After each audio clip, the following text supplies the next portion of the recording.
नमस्कार दोस्तों। आज दिनांक 8 दिसंबर 2023 हम उत्पन्ना एकादशी के रूप में मना रहे हैं। आज एकादशी व्रत है। दोस्तों, गृहस्थों के लिए एकादशी तिथि जिस दिन दशमी का मेल ना हो उस दिन व्रत किया जाता है। वैष्णव जन एकादशी का व्रत 9 दिसंबर को रखेंगे और पारण 10 दिसंबर की सुबह करेंगे। दोस्तों, आज के इस वीडियो में हम जानेंगे उत्पन्ना एकादशी की सारी व्रत कथाएं और पूजा विधि और व्रत महत्व, सारा कुछ हम इस एक वीडियो में ही जानेंगे। तो सबसे पहले बात कि हम उत्पन्ना एकादशी को क्यों मनाते हैं या उत्पन्ना एकादशी का क्या महत्व है और क्या कारण है कि उत्पन्ना एकादशी मनाई जाती है। तो पद्म पुराण के अनुसार धर्मराज युधिष्ठिर के द्वारा भगवान श्री कृष्ण से पुण्यमयी एकादशी तिथि की उत्पत्ति के विषय में पूछे जाने पर श्री कृष्ण ने बताया कि सतयुग में मुर नामक भयंकर दानव ने देवराज इंद्र को पराजित करके जब स्वर्ग पर अपना आधिपत्य जमा लिया था तो सारे देवता महादेव जी के पास पहुंचे। महादेव जी देवगणों को लेकर क्षीर सागर गए। वहां शेषनाग की शैया पर योग निद्रालीन भगवान विष्णु को देखकर देवराज इंद्र ने उनकी स्तुति की। देवताओं के अनुरोध पर श्री हरि ने उस अत्याचारी दैत्य पर आक्रमण कर दिया। सैकड़ों असुरों का संहार करके नारायण बद्रिकाश्रम चले गए। वहां वे 12 योजन लंबी सिंहावती गुफा में निद्रालीन हो गए। दानव मुर ने भगवान विष्णु को मारने के उद्देश्य से जैसे ही उस गुफा में प्रवेश किया वैसे ही श्रीहरि के शरीर से दिव्य अस्त्र शस्त्रों से युक्त एक अति रूपवती कन्या उत्पन्न हुई। उस कन्या ने अपने हुंकार से दानव मुर को भस्म कर दिया। नारायण ने जगने पर पूछा तो कन्या ने उन्हें सूचित किया कि अत्याचारी दैत्य का वध उसी ने किया है। इससे प्रसन्न होकर भगवान विष्णु ने एकादशी नामक उस कन्या को मनोवांछित वरदान देकर उसे अपनी प्रिय तिथि घोषित कर दी। श्री हरि के द्वारा अभिष्ट वरदान पाकर परम पुण्य प्रदा एकादशी बहुत खुश हुई। तो भक्तों, ये थी उत्पन्ना एकादशी के आरंभ की कहानी। अब हम जानते हैं कि उत्पन्ना एकादशी को कब मनाया जाए। हमारे मन में हमेशा ही असमंज की स्थिति होती है कि तिथि अनुसार व्रत कब किया जाए। तो आज सुबह 5:06 पर एकादशी की तिथि आरंभ हुई है और कल 9 दिसंबर प्रातःकाल 6:31 पे यह समाप्त होगी। वैष्णव जन हमेशा ही द्वादशी मिश्रित एकादशी को मनाते हैं, तो इसलिए वैष्णव जन 9 दिसंबर को एकादशी पालन करेंगे, जबकि गृहस्थ या शैव मत के लोग जिस दिन एकादशी की तिथि जिसमें दशमी मिश्रित ना हो तो मनाते हैं। सूत जी कहते हैं कि हे विप्रो, भगवान श्री कृष्ण ने विधि सहित इस एकादशी महात्म्य को अर्जुन से कहा था।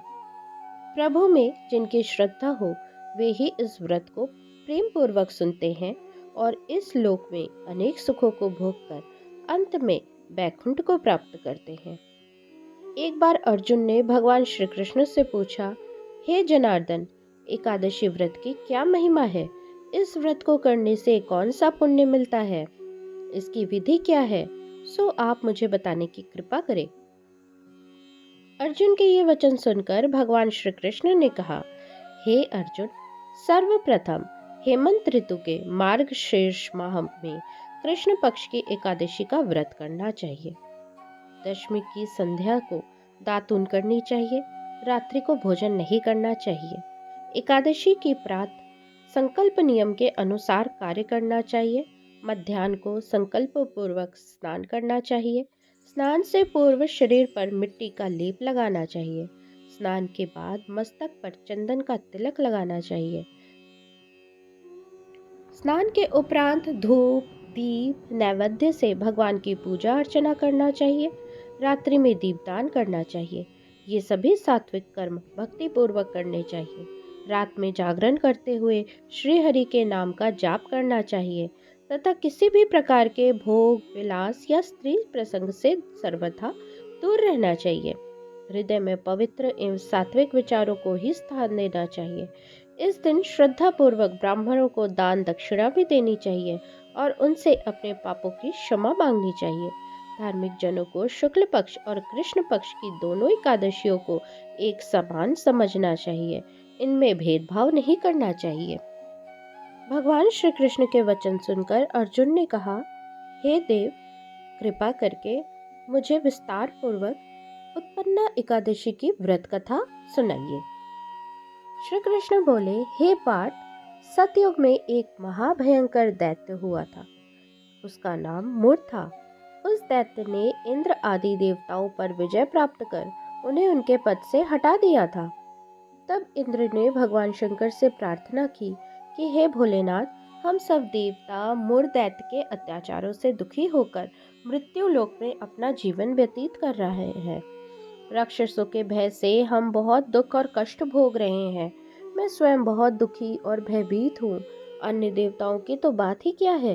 अतः हे कैलाशपति, कृपा कर आप मूर दैत्य के अत्याचार से बचने का उपाय बतलाइए। देवराज की प्रार्थना सुनकर शंकर जी ने कहा, हे देवेंद्र, आप भगवान श्रीहरि के पास जाइए। मधु कैटभ्य का संहार करने वाले भगवान विष्णु देवताओं को अवश्य ही इस भय से मुक्त करेंगे। महादेव जी के आदेश अनुसार इंद्र और अन्य देवता क्षीर सागर गए, जहां भगवान श्री हरि शेष शैया पर विराजमान थे। इंद्र सहित सभी देवताओं ने भगवान विष्णु के समक्ष उपस्थित होकर उनकी स्तुति की। हे तीनों लोक के स्वामी, आप स्तुति करने योग्य हैं। हम सभी देवताओं का आपको कोटि कोटि प्रणाम है। हे दैत्यों के संहारक, हम आपकी शरण में हैं। आप हमारी रक्षा करें। हे त्रिलोकपति, हम सभी देवता दैत्यों के अत्याचारों से भयभीत होकर आपकी शरण में आए हैं। इस समय दैत्यों ने हमें स्वर्ग से निकाल दिया है और सभी देवता बड़ी ही दयनीय स्थिति में मृत्यु लोक में विचरण कर रहे हैं। अब आप ही हमारे रक्षक हैं। रक्षा कीजिए हे कैलाशपति, हे जगन्नाथ, हमारी रक्षा कीजिए। देवताओं की करुण पुकार सुनकर भगवान श्री हरि बोले, हे देवगणों, वह कौन सा दैत्य है जिसने देवताओं को जीत लिया है? आप सभी देवगण किसके भय से पृथ्वी लोक में भटक रहे हैं? क्या वह दैत्य इतना बलवान है जिसने इंद्र सहित सभी देवताओं को जीत लिया है? तुम निर्भय होकर मुझे अपना हाल बताओ। भगवान विष्णु के इन स्नेहमयी वचनों को सुनकर देवेंद्र ने कहा, हे प्रभु, प्राचीन काल में ब्रह्म वंश में उत्पन्न हुआ नाड़ी जंगम नामक एक असुर था, जिसका मुर नामक एक पुत्र था, जो चंद्रवती नामक नगरी में निवास करता था। जिसने अपने बल से मृत्यु लोक और देवलोक को जीत लिया है और सिर्फ सब देवताओं को देवलोक से निकालकर अपने दैत्य कुल के असुरों को इंद्र, अग्नि, यम, वरुण, चंद्रमा आदि लोकपाल बना लिया है। वह स्वयं सूर्य बनकर पृथ्वी को तापता है और स्वयं मेघ बनकर जल की वर्षा करता है। अतः आप इस बलशाली भयानक असुर का संहार करके देवताओं की रक्षा करें। देवेंद्र के मुख से ऐसे वचन सुनकर भगवान विष्णु बोले, हे देवताओं, मैं आपके शत्रु का शीघ्र ही संहार करूंगा। आप सब इसी समय मेरे साथ चंद्रवती नगरी चलिए। देवताओं की पुकार पर भगवान विष्णु तुरंत ही उनके साथ चल दिए। उधर दैत्यराज मुंड ने अपने तेज से जान लिया था कि श्री विष्णु युद्ध की इच्छा से उसकी राजधानी की तरफ आ रहे हैं। अतः अपने राक्षस योद्धाओं के साथ वह भी युद्ध भूमि में आकर गरजने लगा। देखते ही देखते युद्ध शुरू हो गया। युद्ध शुरू होने पर अनगिनत असुर अपने अस्त्रों शस्त्रों को धारण कर देवताओं से युद्ध करने लगे, किंतु देवता तो पहले ही डरे हुए थे। वह अधिक देर तक राक्षसों का सामना न कर सके और भाग खड़े हुए। तब भगवान विष्णु स्वयं युद्ध भूमि में आ गए। दैत्य पहले से भी ज्यादा जोश में भरकर भगवान विष्णु से युद्ध करने लगे। वे अपने अस्त्रों शस्त्रों से उन पर भयंकर प्रहार करने लगे। दैत्यों के आक्रमण वारों से श्री विष्णु अपने चक्र और गदा के प्रहारों से नष्ट करने लगे। इस युद्ध में अनेक दैत्य सदा के लिए मृत्यु की गोद में समा गए। किंतु दैत्यराज मुर भगवान विष्णु के साथ निश्चल भाव से युद्ध करता रहा। उसका तो जैसे अभी बाल भी बांका नहीं हुआ था। वो बिना डरे युद्ध कर रहा था। भगवान विष्णु मुर को मारने के लिए जिन जिन शस्त्रों का प्रयोग करते, वे सब उसके तेज से नष्ट होकर उस पे पुष्पों के समान गिरने लगते। अनेक अस्त्रों शस्त्रों का प्रयोग करने पर भी भगवान विष्णु उससे जीत ना सके। तब वे आपस में मल्ल युद्ध करने लगे। भगवान श्री हरि उस असुर से देवताओं के लिए सहस्त्र वर्ष तक युद्ध करते रहे, किंतु उस असुर से न जीत सके। अंत में भगवान विष्णु शांत होकर विश्राम करने की इच्छा से बद्रिकाश्रम स्थित 38 कोस लंबी एक द्वार वाली हेमवती नामक एक गुफा में प्रवेश कर गए। हे अर्जुन, उस गुफा में प्रभु ने शयन किया। भगवान विष्णु के पीछे पीछे वह दैत्य भी चला आया था। भगवान श्री हरि को सोता देख वो उन्हें मारने को तैयार हो गया। वो सोच रहा था कि आज मैं अपने चिर शत्रु को मारकर हमेशा हमेशा के लिए निष्कंटक हो जाऊंगा, परंतु उसकी यह इच्छा पूर्ण न हो सकी, क्योंकि उसी समय भगवान विष्णु की देह से एक दिव्य वस्त्र धारण किए एक अत्यंत मोहिनी कन्या उत्पन्न हुई और राक्षस को ललकार कर उससे युद्ध करने लगी। उस कन्या को देखकर राक्षस को घोर आश्चर्य हुआ और वह सोचने लगा कि यह ऐसी दिव्य कन्या कहाँ से उत्पन्न हो गई, और फिर वह असुर उस कन्या से लगातार युद्ध करता रहा। कुछ समय बीतने पर उस कन्या ने क्रोध में आकर उस दैत्य के अस्त्र शस्त्रों के टुकड़े टुकड़े कर दिए, उसका रथ तोड़ डाला। अब तो उस दैत्य का बड़ा ही क्रोध आया और वो सारी मर्यादाएं भंग करके उस कन्या से मल्लयुद्ध करने लगा। उस तेजस्वी कन्या ने उसको धक्का मारकर मूर्छित कर दिया और उसकी मूर्छा टूटने से पूर्व ही उसका सिर काटकर धड़ से अलग कर दिया। सिर कटते ही वह असुर पृथ्वी पे गिरकर मृत्यु को प्राप्त हुआ। बाकी बचे असुर अपने राजा का ऐसा दुखद अंत देखकर भयभीत होकर पाताल लोक में भाग गए। भगवान विष्णु जब निद्रा से जागे तो उस असुर को मरा देखकर उन्हें घोर आश्चर्य हुआ और वे सोचने लगे, इस महाबली को किसने मारा। तब वह तेजस्वी कन्या श्रीहरि से हाथ जोड़कर बोली, हे जगदीश्वर, यह असुर आपको मारने के लिए उद्यत था। तब मैंने आपके शरीर से उत्पन्न होकर इस असुर का वध किया। कन्या की बात सुन भगवान बोले, तुमने इस असुर को मारा है, अतः हे कन्या, मैं तुमसे अत्यंत प्रसन्न हूँ। इसे मारकर तुमने तीनों लोगों के देवताओं को कष्ट से हरा दिया, इसलिए तुम अपनी इच्छा अनुसार वरदान मांग लो। मैं तुम्हारी प्रत्येक इच्छा को पूर्ण करूंगा। भगवान की बात सुनकर कन्या बोली, हे प्रभु, मुझे ये वरदान दीजिए कि जो भी मनुष्य या देव मेरा व्रत करे उसके सभी पाप नष्ट हो जाए और अंत में उसे स्वर्गलोक की प्राप्ति हो। मेरे व्रत का आधा फल रात्रि को मिले और उसका आधा फल एक समय भोजन करने वाले को मिले। जो श्रद्धालु भक्तिपूर्वक मेरे व्रत को करे वे निश्चय ही वैकुंठ लोक को प्राप्त करे। जो मनुष्य मेरे व्रत में दिन में तथा रात्रि में एक बार भोजन करे वह धन धान्य से भरपूर रहे। कृपा करके मुझे ऐसा ही वरदान दीजिए। भगवान श्रीहरि ने कहा, हे कन्या, ऐसा ही होगा। मेरे और तुम्हारे भक्त एक ही होंगे और अंत में संसार में प्रसिद्धि को प्राप्त होकर मेरे लोक को प्राप्त करेंगे। हे कल्याणी, तुम एकादशी को पैदा हुई हो, इसलिए तुम्हारा नाम भी एकादशी हुआ। क्योंकि तुम मेरे अंश से उत्पन्न हुई हो, इसलिए संसार में तुम उत्पन्ना एकादशी के नाम से जानी जाओगी। तथा जो मनुष्य इस दिन व्रत करेंगे उनके समस्त पाप समूल नष्ट हो जाएंगे। तुम मेरे लिए अब तीज, अष्टमी, नवमी और 14 से भी अधिक प्रिय हो। तुम्हारे व्रत का फल सब तीर्थों के व्रत के फल से महान होगा और मेरा अकाट्य कथन है ये। इतना कहकर भगवान श्री हरि उसी स्थान पर अंतर्धान हो गए। श्री कृष्ण ने कहा, हे पांडुपुत्र, एकादशी के व्रत का फल सभी व्रतों में तथा सभी तीर्थों के फल से महान होता है। एकादशी करने वाले मनुष्यों के शत्रुओं का मैं जड़ से नाश कर देता हूँ और व्रत करने वाले को मोक्ष प्रदान करता हूँ। उन मनुष्यों के जीवन में जो भी कष्ट होते हैं मैं उन्हें दूर कर देता हूँ। अर्थात मुझे अत्यंत प्रिय एकादशी के व्रत को करने वाला प्राणी सभी ओर से निर्भय और सुखी होकर अंत में मोक्ष को प्राप्त करता है। हे कुंती पुत्र, यह मैंने तुम्हें एकादशी की उत्पत्ति के विषय में बतलाया है।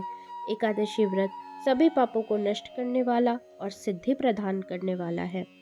श्रेष्ठ मनुष्यों को दोनों पक्षों की एकादशियों को समान समझना चाहिए।